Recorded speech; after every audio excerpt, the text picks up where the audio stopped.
The Nissan Sentra has always been a top seller for Nissan, and that's why it's one of their longest running nameplates, at least here in the United States. So today, we have a very unique opportunity at not only taking a look at this 2024 Nissan Sentra, but also this 2005 Nissan Sentra. So we're gonna be talking about the differences, what has changed over the last 20 years. So we're gonna be looking at a few key things: powertrain, the build quality, interior quality, and how it drives. So let's start off by hopping under the hood of this 2024 model. Currently, the Nissan Sentra gets a 2-liter inline-4. It makes about 149 horsepower and is paired to a CVT. Now, in between the 05 and the 2024, Nissan started using CVTs around the late 2000s, and it hasn't really paid off for them. So while this engine is relatively rev-happy and fine enough, that transmission really kills it. Back in 2005, the Sentra was offered with 2 engines, one bigger and one smaller.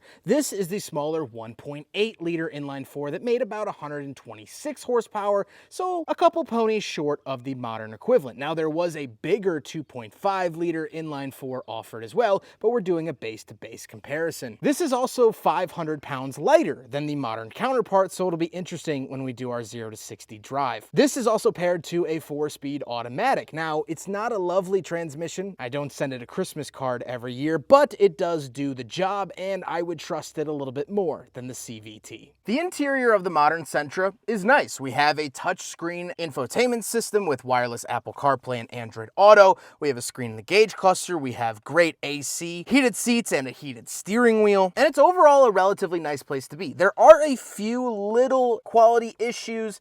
The plastic on the door rattles a little bit, but I would say that this is a nicer place to be than in the 05. The interiors definitely used to be less good. Now, I do have some nice things in here, like air conditioning on a hot day like today is much appreciated, but the overall feeling, the plastics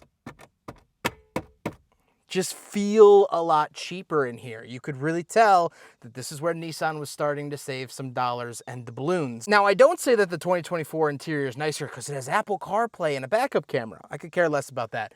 This actually feels less nice than the 2024. The materials, the build quality just isn't as great in here as it is in the modern day. But now we have to take them out on the road. Driving characteristics is another big difference in the last 20 years. While the modern one, kind of numb. The CVT is definitely not helping anything out. It isn't even really sure of what it wants. Now, it does help push fuel economy. This new model gets over 35 miles to the gallon on average because the CVT can kind of keep it in that fuel economy sweet spot. So there is a benefit to it, but overall driving, this drives kind of like a diabetes sock. Uneventful, boring, but serves a purpose. So to finish it out, we will do a head-to-head test to 60 miles an hour. Now, the 05 does make 23 horsepower less than the new Sentra. However, this is over 500 pounds lighter than the new Sentra. So this might actually be kind of interesting. Go! Oh, it's slow.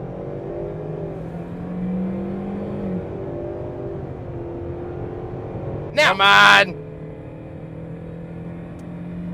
60.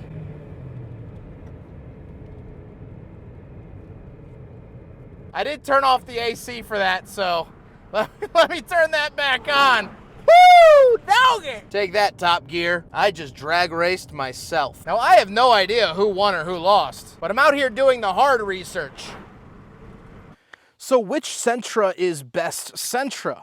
Well, I'm not sure that there's really an answer to that question. If you prioritize driving feel, you want something a little bit fun on a budget, yeah, this is great. But if you want a modern car, modern tech, and modern reliability, go with the more modern Sentra. What's really impressive to me is just seeing in real time Nissan figure their things out. Yes, the interior of this car feels cheap, and it feels less cheap as it's gotten newer. They've learned how to affordably make good interiors. However, at a price, as I mentioned with the drivetrain, this is 500 pounds lighter than its modern equivalent. So I hope that you enjoyed this quick walk down memory lane and showing you what has changed in the last 20 years over at Nissan. I hope you guys enjoyed the video, and if you like this style of video, let me know. I'll try to make more. Take care, everyone.